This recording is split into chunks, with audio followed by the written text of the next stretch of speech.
নমস্কার, আমি শ্রী মিলন অধিকারী। দেখতে থাকুন মিলন অধিকারী চমৎকার টোটকা। চ্যানেলটিকে সাবস্ক্রাইব, লাইক এবং শেয়ার।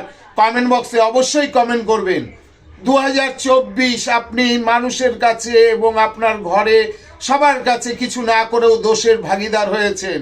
প্রেমে অসফলতা লাভ করেছেন, কিন্তু এটা 2025 আপনাকে সব দূরে সরে ফেলিয়ে আপনাকে ভালো থাকতে হবে।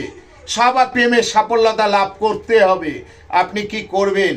আপনি 7খানা শনিবার করে 7খানা লবঙ্গ নেবেন। রাত্রেবেলা যখন শোবেন মাথার তলায় দিয়ে শুয়ে পড়ুন। সকালে যখন বেরোচ্ছেন তখন হাতে রেখে আপনি এক একটি নেবেন, 3টে করে টুকরো করবেন, আপনার বাঁ সাইডে ফেলে আপনি চলে যান। এইভাবে 7খানা শনিবার করুন। সারা বছর প্রেমে সফলতা এবং আপনি বন্ধু বান্ধব সবার কাছ থেকে ভালোবাসা পাবেন। করে দেখুন, বিশ্বাস করুন।